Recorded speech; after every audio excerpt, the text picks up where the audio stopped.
You want to know who they are? Look closely, Ethan. 3 of them, all of them are your blood. No, it can't be, Amelia. Why didn't you tell me? My name is Amelia Brooks. 3 years ago, the man I loved threw me out of his home on a stormy night, while I was carrying 3 tiny lives inside me. I disappeared, thinking I would never have to face him again, until tonight, under the glittering chandeliers, when his eyes met 3 little faces that looked just like his. Before I share the full story, let me know where you're watching from in the comments. Hit like and subscribe if you've ever faced a challenge for your family. Trust me, you won't want to miss what happens next. The rain hammered against the floor-to-ceiling windows of Ethan's penthouse, each drop a tiny fist pounding out a rhythm that matched my racing heart. I stood in the middle of his living room, my soaked coat dripping onto the Italian marble, watching the man I loved transform into a stranger before my eyes. "How long, Amelia?" His voice cut through the storm outside, colder than the December wind that had chased me up 47 floors. "How long have you been playing me?" My hands instinctively moved to my stomach, where a secret I'd planned to share tonight suddenly felt like a burden too heavy to bear. 3 tiny heartbeats fluttered beneath my palm. A miracle the ultrasound technician had confirmed just hours ago. Triplets. 3 babies who would never know their father's love if I couldn't fix whatever had gone so terribly wrong. "Ethan, I don't understand." "Stop." He turned from the window, and I saw it then. The complete absence of warmth in eyes that had looked at me with such tenderness just yesterday morning. "Marcus showed me everything. The emails between you and Harrison Industries, the contract drafts. You've been feeding them information about the Kingston merger for months." The accusation hit me like a physical blow. I reached for the back of the couch, needing something solid to hold onto as the room tilted. "That's not true. I would never—" "I have screenshots, Amelia." He pulled out his phone, his fingers trembling with barely controlled rage. "Your company email, your passwords, meeting notes from my private calendar that only someone with intimate access could know." I stared at the screen he shoved toward me, seeing my email address attached to messages I'd never written, promising confidential information to our biggest competitor. My design firm's letterhead mocked me from documents I'd never seen. "These are fake," I whispered, but even to my own ears, the protest sounded weak. How could I prove I hadn't sent emails from my own account? "Ethan, please. You know me. You know I wouldn't—" "I thought I knew you." The crack in his voice almost undid me. For a moment, I saw past his anger to the hurt beneath, the wound of perceived betrayal cutting deep into a man who'd already been scarred by his father's business partner stealing millions from their family company years ago. "God, I'm such an idiot. You quit your job last month to focus on us," you said. "But it was really to focus on destroying me, wasn't it?" "I quit because I love you." The words tore from my throat. "Because I wanted to start a family with you, because—" "Get out!" The words dropped between us like stones into still water, sending ripples of finality through the air. "Get your things and get out of my home. My lawyer will send papers dissolving our business interests. Any personal items you've left here will be sent to your apartment." "Ethan, get out, Amelia, before I forget I ever loved you." Those words followed me to the door, where my shaking hands fumbled with the handle. I turned back once, seeing him silhouetted against the storm-darkened sky, his shoulders rigid with the effort of holding himself together. "I'm pregnant," I said, so quietly I wasn't sure he'd hear over the rain. But he did. I saw it in the way his body stilled, in the slight turn of his head. For a heartbeat, I thought he might ask me to stay, might give me a chance to explain. Instead, his voice came low and final. "Another lie to keep me on the hook? You're worse than I thought." The elevator ride down felt like a descent into hell. Each floor that passed took me further from the life I'd built with him, from the nursery I'd already started sketching in my mind, from the future where 3 little ones would call him Daddy. By the time I reached the lobby, I'd made my decision. The doorman, Carlos, who'd always greeted me with a warm smile, wouldn't meet my eyes. Word traveled fast in Ethan Kingston's building. I stepped out into the storm, letting the rain mix with my tears. My phone buzzed with messages. My credit cards linked to Ethan's accounts were already being declined. Our shared apartment would be off limits by morning. But none of that mattered. What mattered was the 3 tiny lives depending on me and the absolute certainty that I couldn't stay in New York. Not when every street corner would remind me of him. Not when our children would grow up in the shadow of their father's empire, unwanted and unacknowledged. I hailed a cab with my last working credit card and gave the driver an address I hadn't thought of in years. "Port Avalon, Maine," I said. "The bus station." It was time to disappear. The Greyhound bus smelled like old coffee and broken dreams, but it was carrying me away from New York, and that was all that mattered. I pressed my face against the cold window, watching the city lights fade into darkness as we headed north. Each mile between me and Ethan felt like a year added to my life, or subtracted from it. I couldn't tell which anymore. My phone had died somewhere around Hartford. Good. I'd already deleted my social media accounts from the gas station bathroom, my fingers shaking as I erased 5 years of carefully documented happiness. Photos of Ethan and me in Paris, at charity galas, lazy Sunday mornings in his penthouse, all gone with a few taps. It was easier than I'd expected to delete a life. Harder to delete the memories. Port Avalon appeared through the morning fog like something from a dream I'd forgotten. The fishing boats bobbed in the harbor, their masts reaching toward a gray sky that seemed to press down on everything. I'd spent summers here as a child, before Mom got sick, before Dad remarried and decided his new family didn't need reminders of his old one. The town hadn't changed much. Murphy's Hardware still anchored Main Street, and the Seafoam Cafe's neon sign still flickered between E and A. But I had changed. The girl who'd built sandcastles on Lighthouse Beach wouldn't recognize the woman stumbling off a bus with swollen eyes, and a secret that grew heavier with each passing hour. "You lost, hun?" The voice belonged to a woman about Mom's age would have been, wearing a Seafoam Cafe apron and a concerned expression. "No," I said, surprising myself with the certainty in my voice. "I'm exactly where I need to be." Her name was Ruth, and she didn't ask questions when I inquired about work. Maybe she recognized the particular desperation of someone running from something, or someone. She hired me on the spot, minimum wage plus tips, and pointed me toward a rental sign 3 blocks over. The cottage perched on the cliff's edge like it was thinking about jumping. Paint peeled from its sides, and the porch listed slightly to the left, but it was furnished, and the elderly landlord, Mr. Chen, didn't require references or ask why a woman in designer clothes was renting a rundown cottage in a fishing town. "The heating's temperamental," he warned, handing over the keys. "And you'll want to check the windows before a storm. They like to rattle loose." "Perfect," I said, meaning it. A temperamental house for a temperamental situation. That first night, I sat on the tilting porch, wrapped in a moldy blanket I'd found in the closet, and finally let myself think about what I'd done. No, what had been done to me. Someone had framed me, destroying the life I'd built with surgical precision. But who? And why? The questions tortured me less than the memory of Ethan's face. That transformation from love to contempt that no amount of distance could erase. My hand found my stomach again, where 3 tiny rebels were already making their presence known through waves of nausea that had nothing to do with morning sickness and everything to do with heartbreak. "It's just us now," I whispered to them. "But I promise, that's enough. We're enough." The lie tasted bitter, but I forced myself to swallow it. Because what else could I do? I couldn't go back. Ethan had made that crystal clear. I had no family to turn to. Dad had made his choice when he'd signed over my college fund to his stepdaughter and told me I was old enough to figure things out myself. So I would figure things out. Starting with surviving each day in this salt-worn town where nobody knew that Amelia Brooks had once worn cocktail dresses that cost more than a fishing boat's monthly haul, or that she'd given up everything for a love that had evaporated like morning mist. My first shift at the Seafoam started at 5 a.m. Ruth taught me to work the ancient coffee machine that required coaxing and the occasional gentle slap. The fishermen came in before dawn, ordering black coffee and eggs over easy, leaving tips in quarters and dollars worn soft with use. "You're not from here," one of them observed on my 3rd day. It wasn't a question. "I am now," I replied, refilling his mug. He nodded, accepting this truth the way seafaring people accept the tides, as something that simply is.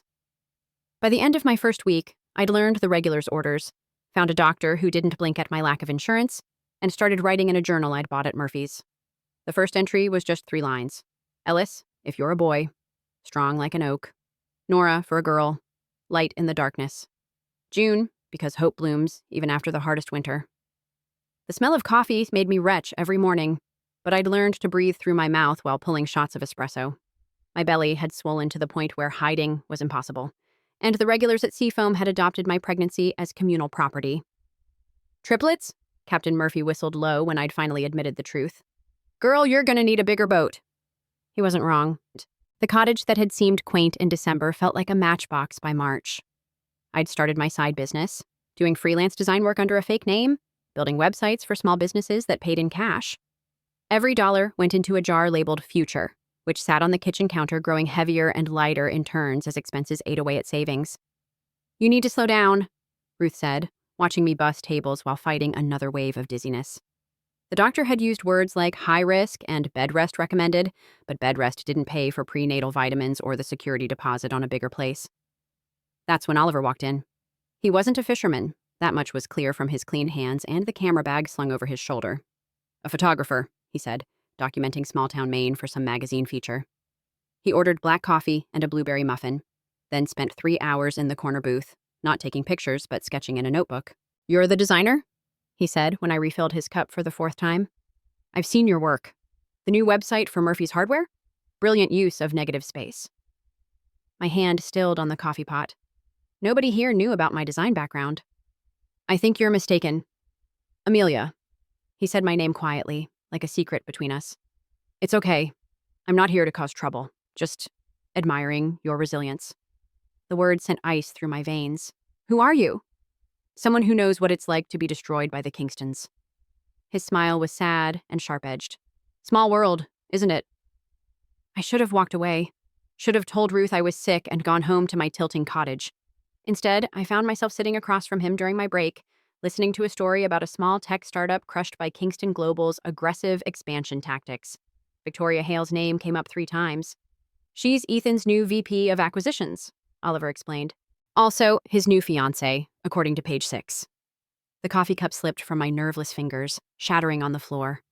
Through the ringing in my ears, I heard Oliver apologizing, Ruth rushing over with a broom, customers asking if I was all right. But all I could see was that photo on his phone. Ethan in a tux, Victoria in silver, her hand displaying a diamond that caught the light like a fallen star. 6 months. It had been 6 months since he'd thrown me out like garbage, and he was engaged. That night, I cried until my body had no water left to spare. The babies kicked and rolled, reminding me that my broken heart was just one organ among many that needed to keep functioning. I wrote in my journal, "Your father loved me once. Maybe. Or maybe I just loved the idea of him loving me. Either way, you'll have better. I promise." Oliver became a regular after that. He never pushed, never asked for more than I was willing to share. But he was there, a steady presence who brought me ginger tea for the nausea and prenatal vitamins he happened to find on sale. He drove me to doctor's appointments when the bus schedule didn't align with my shifts. "Why are you helping me?" I asked one afternoon as he waited in the hospital parking lot. "Because Victoria Hale destroyed my life, and I couldn't do anything about it," he said simply. "But I can do this." The preeclampsia diagnosis came in May, along with orders for immediate bed rest. Ruth found someone to cover my shifts and organized what she called a little help from friends, which turned out to be half the town dropping off casseroles and hand-knit baby blankets. Captain Murphy's wife set up a GoFundMe that I tried to refuse until Ruth threatened to sit on me. "You're not alone," she said firmly. "Not in Port Avalon. We take care of our own." The C-section was scheduled for June 3rd. Oliver drove me to the hospital at dawn, the sunrise painting the ocean gold and pink. "You're the strongest person I know," he said, squeezing my hand before they wheeled me back. "I'm terrified," I admitted. "Good," he said. "Means you're human, but you're also a warrior. Those babies won the lottery getting you as their mom." The last thing I remember before the anesthesia took hold was thinking about Ethan, wondering if somewhere in his glass tower he ever thought about the woman he'd thrown away and the children he'd never know. Then there was only darkness, and the distant sound of my heart beating for 4. 3 years had a way of softening edges while sharpening others. My hands had grown rough from work, but my heart had grown fierce with love. Ellis, Nora, and June, my triple blessing, my beautiful chaos, had transformed the cottage on the cliff into something that actually felt like home. "Mama, look!" June held up her painting, purple handprints on yellow paper that she insisted was a butterfly. At 3, she was the artist, while Ellis built block towers with architectural precision and Nora organized their toys by color and size. "Beautiful, baby," I said, adding it to the gallery on our refrigerator that had long ago run out of space. Oliver appeared in the doorway, camera in hand. "Mind if I steal them for an hour? The light's perfect at the beach." He'd become Uncle Ollie without my really noticing when it happened. Just another way Port Avalon had wrapped us in its salty embrace. His photography business had taken off, and he'd stayed renting the cottage next door. We'd fallen into an easy rhythm. Him helping with the kids, me designing his promotional materials. both of us carefully not talking about why we'd ended up in this small town. "The museum gala's tonight," he said casually, too casually. "You should come." "Oliver, no." I focused on wiping June's purple hands. "We've discussed this. It's a fundraiser for the children's art program. The kids would love it. There's a whole room set up for finger painting." "You know why I can't." "Because you're afraid?" He set down his camera, his voice gentle but insistent. "Amelia, you can't hide forever. The kids deserve to see you confident, proud, not this." "Not what?" I snapped, then immediately regretted it. "I'm sorry, I know." He touched my shoulder. "But maybe it's time to stop letting him control your life from a distance." The thing was, he was right. I'd built walls around us so high I'd forgotten what the view looked like from the other side. The kids had never been to a museum, never worn anything fancier than their Sunday best for church. Was I protecting them or imprisoning them? "1 hour," I heard myself say, "and if I want to leave, we leave," Oliver promised. The Coastal Maine Museum of Art sat like a glass jewel against the evening sky. I'd dressed carefully. A simple navy dress I'd found at the thrift store. My hair pulled back, no jewelry except Mom's pearl earrings. The kids wore matching sailor suits that Ruth had sewn, looking like something from a seaside postcard. We'd barely made it through the entrance when I saw him. The world tilted, narrowed, spun. Ethan stood near a sculpture, unchanged except for the silver threading through his temples and the harder line of his jaw. Beside him, Victoria Hale sparkled in emerald green, her hand proprietarily on his arm, the massive engagement ring catching the light like a weapon. "Mama," Ellis tugged my frozen hand. "Are we going in?" The sound of his voice, so small, so trusting, broke my paralysis. But it also carried across the space, and I watched Ethan's head turn as if pulled by a string. Our eyes met across 3 years and a lifetime of hurt. I saw the exact moment he registered the children. His gaze dropped to 3 small faces that were miniature versions of his own, and the champagne glass slipped from his hand, shattering on the marble floor. The sound drew everyone's attention. 100 pairs of eyes swiveled between us, watching the CEO of Kingston Global stare at a woman in a thrift store dress and 3 children who couldn't be anything but his. "Ethan?" Victoria's voice cut sharp. "Who is—" She stopped, seeing what everyone could see. Oliver's hand found my elbow. "We can leave," he whispered. But something, pride, anger, or maybe just exhaustion with running, kept my feet planted. "No, we came to see the art." Ethan crossed the space between us like a man walking through a minefield. Up close, I could see new lines around his eyes, a weariness that wealth couldn't erase. "Are they—" His voice cracked. "Mine," I said coolly. Then, because I'd imagined this moment too many times to waste it. "Yours, all of them. Amelia, this is Ellis." I touched my son's dark hair. "He likes to build things. Nora memorizes every book I read her. And June thinks the world should be purple." Each name hit him like a physical blow. I watched him drink in their faces, seeing himself reflected 3 times over. "Mama," Nora whispered, "why is that man crying?" Because she was right. Ethan Kingston, destroyer of companies and hearts, had tears running down his face in the middle of a museum gala, and he didn't seem to care who saw. "We should talk," he said roughly. "Should we?" I gathered my children closer. "I think you said everything 3 years ago." But as we walked away, I felt his eyes following us, and I knew with terrible certainty that our carefully built walls were about to come tumbling down. The beach was empty except for gulls and ghosts. I'd agreed to meet him here because neutral ground seemed safer than anywhere with walls that could trap me. The kids were with Ruth, Oliver standing guard like a golden retriever with protective instincts. Ethan looked out of place against the weathered pier, his expensive shoes sinking into the sand. 3 years, he said without preamble. "You disappeared for 3 years. You threw me out." My voice carried on the salt wind. "Or did you forget that part?" "I was wrong." The words came hard, like pulling nails from wood. "The evidence, Marcus fabricated everything. He was working with a competitor, using your access codes that he'd stolen. I found out 8 months after you left." 8 months. I'd been surviving on food bank donations and the kindness of strangers while he'd known the truth for over 2 years. "And you couldn't find me?" Bitter laughter escaped. "The great Ethan Kingston with all his resources." I tried.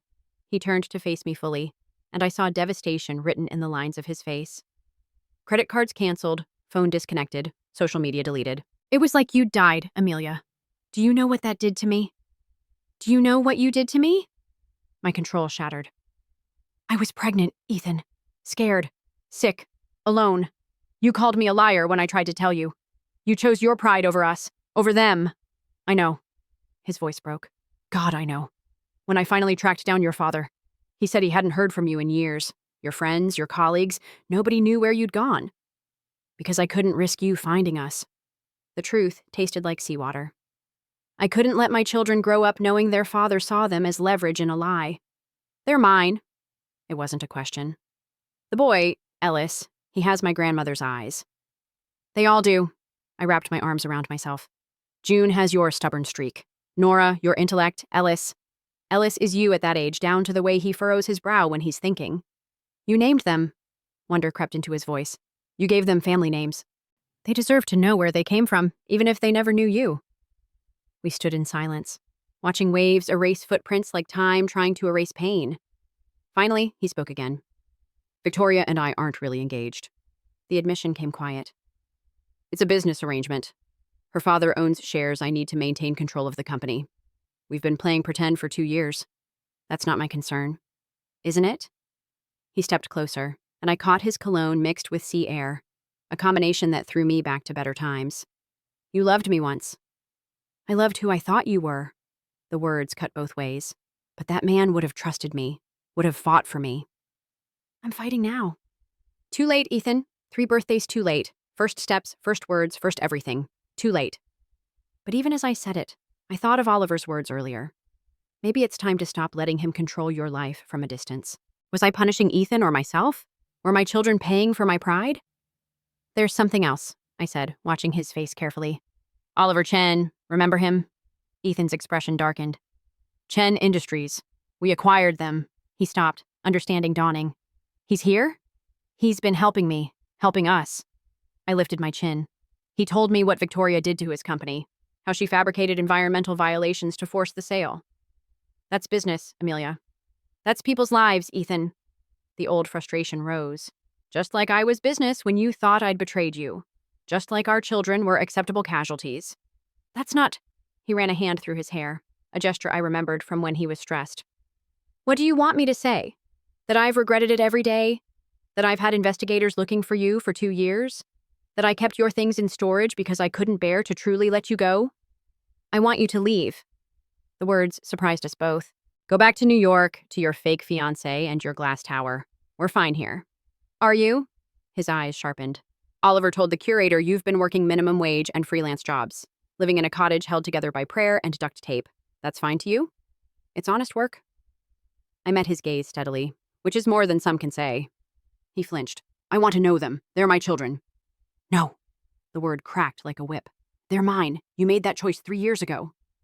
I'll fight for them. Desperation colored his voice. Joint custody. Visitation. I have rights. You have nothing. Oliver's voice came from behind me. I hadn't heard him approach. Just a museum full of witnesses who saw you cry over children you abandoned. The 2 men faced off, 3 years of different kinds of pain meeting on a windswept beach. I stepped between them, exhausted. Enough, both of you. I looked at Ethan. You want to know them? Prove you're worth knowing. Not with money or lawyers. Prove you can put them first. How? I don't know. I turned away. But showing up after 3 years and demanding rights, isn't it? I walked away, leaving him standing in the sand. But I knew this wasn't over. Ethan Kingston didn't give up easily. The question was, how much would my children pay for their parents' war? The news broke on a Tuesday. I was elbow deep in pancake batter, the kids singing off-key harmonies to a cartoon theme song, when Oliver burst through the door with his laptop. Don't panic, he said, which guaranteed I would panic. The headline screamed across the screen, Kingston's Secret Family, CEO's Hidden Children Spark Custody Battle. Below, a photo from the gala, me in my thrift store dress, the children's faces thankfully blurred, but Ethan's expression of raw shock perfectly captured. How? My legs gave out, and I sank onto a kitchen stool. Victoria, Oliver's jaw clenched. She's spinning it as you being a gold digger who kept the kids secret to maximize the payout. The article was poison wrapped in newsprint. Anonymous sources claimed I'd demanded millions in exchange for access. That I'd been fired from my design firm for embezzlement, a clever twist on the fabricated evidence that had destroyed us. Even my mother's death was weaponized, painted as abandonment rather than cancer. Mama, why are you crying? June climbed into my lap, sticky with syrup. Just sad raindrops, baby. I kissed her forehead. Nothing to worry about. But everything was to worry about. By noon, reporters had found the cottage. Ruth called to say they were camped outside the seafoam. My freelance clients started canceling contracts, spooked by the scandal. We could leave, Oliver suggested that evening, after I'd put the kids to bed. I have contacts in Canada. No. The word came out harder than I'd intended. I'm done running. The custody papers arrived 3 days later.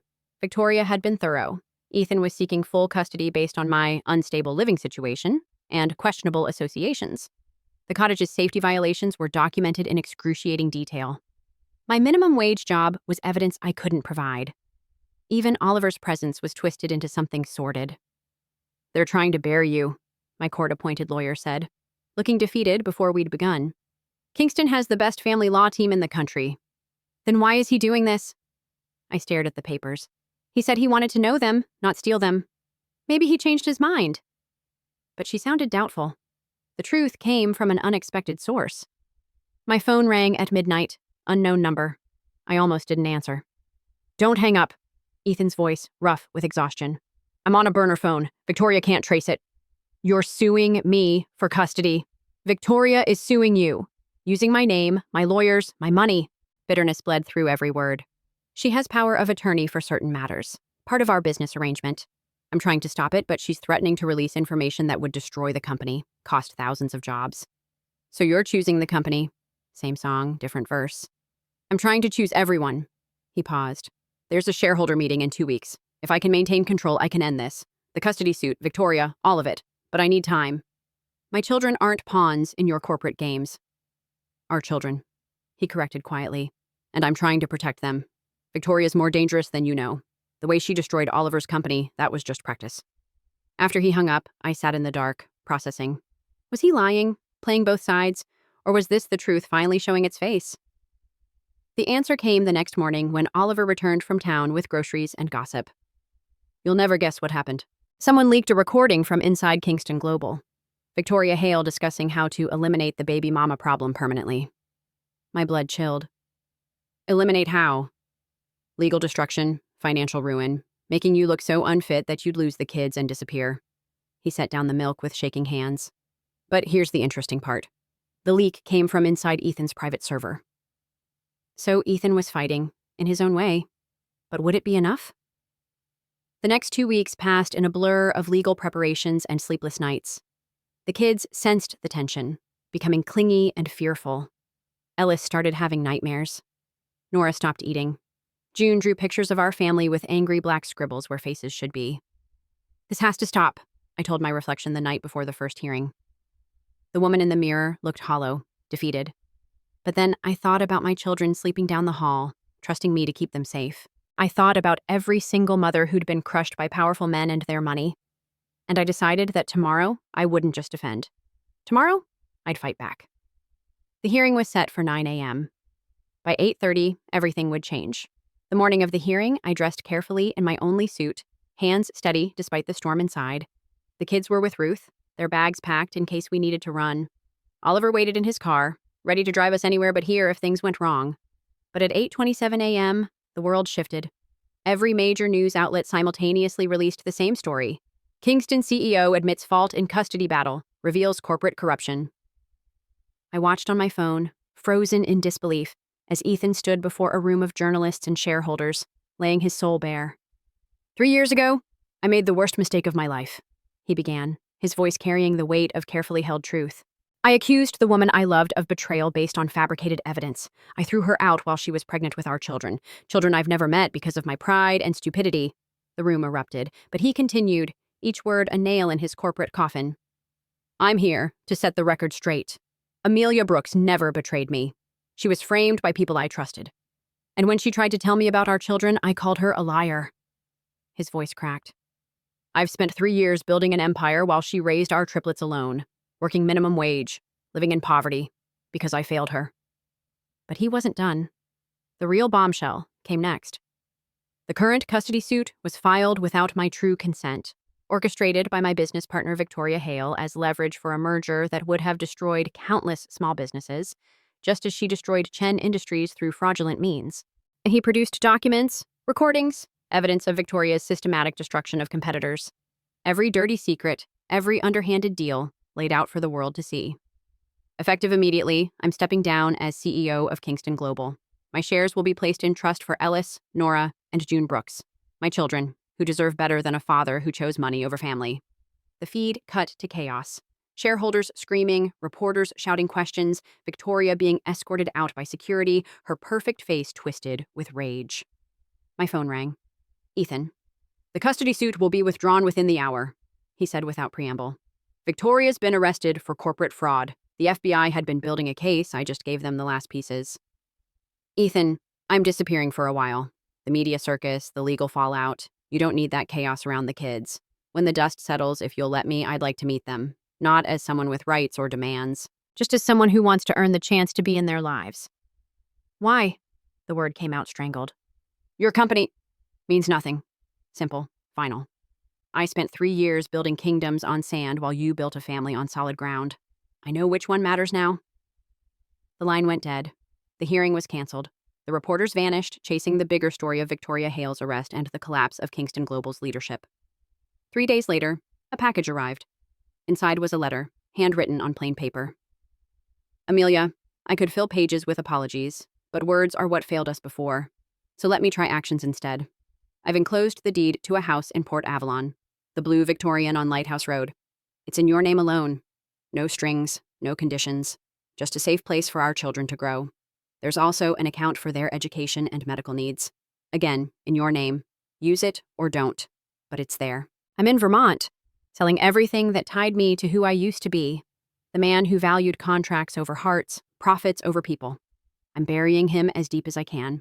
When you're ready, if you're ever ready, you can find me at the place where we first talked about the future, where you drew your dream house in the sand and I promised to build it for you.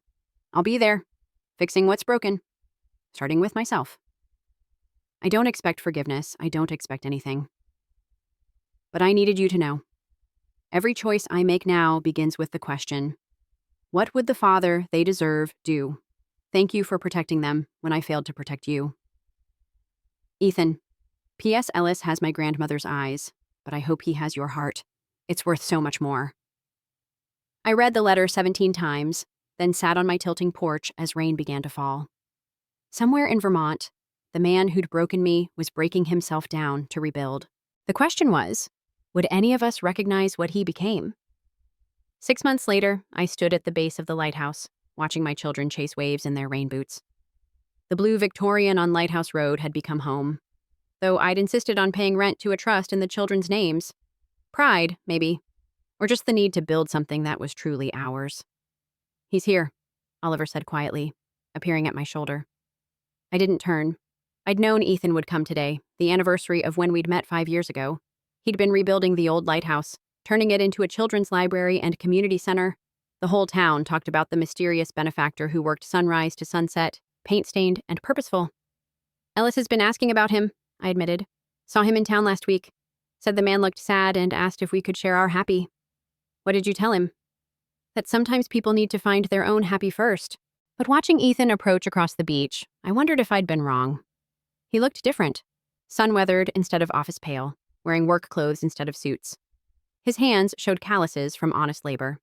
When the children noticed him, they didn't run or hide. They'd seen him around town, the quiet man who left anonymous donations for the school and fixed elderly neighbors' roofs without being asked. Hi, June said, brave as always. Want to see my shell collection? Ethan's eyes sought mine, asking permission. I nodded once. What followed was magic and heartbreak combined. He sat in the sand, designer shoes long traded for work boots, listening to June's elaborate stories about each shell. Ellis showed him the fortress he'd built from driftwood. Nora, my cautious one, offered him half her sandwich. You look like us, she observed with 3-year-old directness. I noticed that too, Ethan said carefully. Must be the eyes. And Mama says we have special eyes, Ellis added, from someone who loved us before we were born. I watched Ethan's face crumble and rebuild itself. Your mama's right. Those are very loved eyes. They played until sunset, and when it was time to leave, June threw her arms around his neck. Bye, sad man. Be happy now. I'm trying, he whispered, holding her like spun glass. After bedtime, I found him sitting on the lighthouse steps, head in his hands. They're perfect, he said roughly, How did you do it? Make them so perfect? They're not perfect. I sat beside him, careful to leave space between us. Ellis has anxiety. Nora's probably dyslexic. June has my stubbornness and your temper. They're just loved. I want to earn the right to love them too. Then keep doing what you're doing. I gestured toward the lighthouse, the town that had embraced his quiet redemption. Be the man they'd be proud to know. And you? His voice dropped. Could you ever? I don't know. Honesty felt safer than hope. The woman who loved you died in your penthouse that night.